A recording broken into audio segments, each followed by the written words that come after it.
বাচ্চাদের হার্নিয়া জন্মের পরে বা কিছুদিন পরে কৈশোর অবস্থায় এই হার্নিয়াটা আসলে কি এবং এই হার্নিয়ার চিকিৎসার ক্ষেত্রে করণীয়টা কি? খুব ভালো কথা বলেছেন।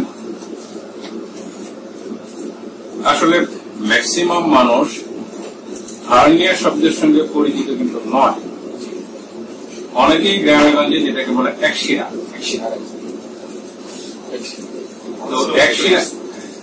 একশিরা বলে, কিন্তু মুরব্বীরা বলতো একশিরাটা মূলত আমরা মেডিকেলের ভাষায় বলি হার্নিয়া। হার্নিয়া কিন্তু অত্যন্ত বিপজ্জনক একটা রোগ। হার্নিয়াটা মূলত কি? হার্নিয়াটা মূলত পেটের ভিতরকার যে অঙ্গ প্রত্যঙ্গ আছে, ম্যাক্সিমাম পেটের ভিতরকার মানে মোবাইল যে অঙ্গ সেটা হচ্ছে নাড়ি।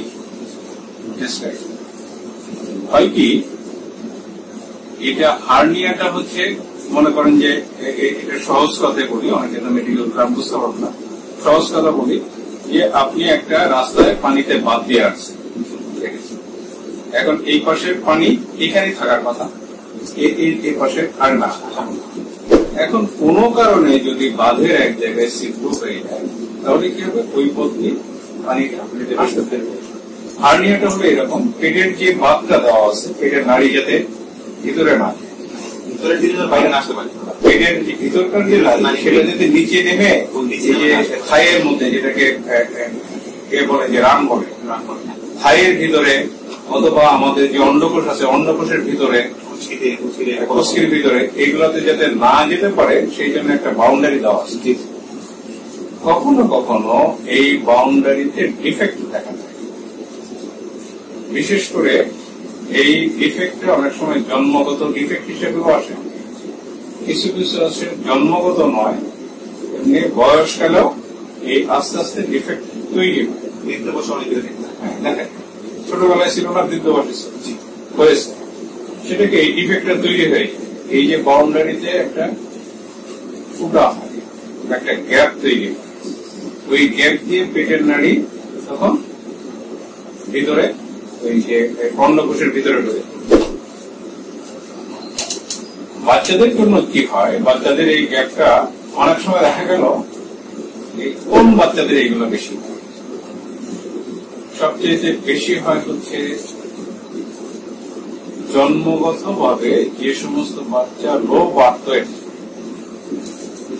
কম ওজনের বাচ্চা এবং অপুষ্টিতে ভুগছে যে সমস্ত বাচ্চা, মানে পেটের ভিতরে গর্ভকালের সময় যে ঠিক মতো মায়ের থেকে পুষ্টি পায় নাই এবং ওই সময়ের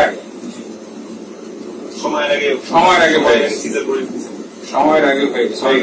8 মাসের সময়, এই সমস্ত বাচ্চাদের ওই পেটের যে বাউন্ডারি যে বল গুলা দুর্বল থাকে। যখন ওই দুর্বল জায়গা দিয়ে পেটের নাড়ি অন্ডকোষের ভিতরে ঢুকে যাচ্ছে, সবচেয়ে বড় যে সমস্যাটা সেটা হচ্ছে এইটা নিয়ে আমাদের অনেক ভ্রান্ত ধারণা আছে। আমি সাধারণ মানুষের কথা বাদে দিলাম, আমাদের ডাক্তারদের মধ্যেও অনেক ভ্রান্ত ধারণা বলবো না, আমি বলবো যে কিছুটা কনসেপ্টটা পুরোপুরি রাইট, সুন্দর বলেছেন, কনসেপ্টটা পুরোপুরি ক্লিয়ার না।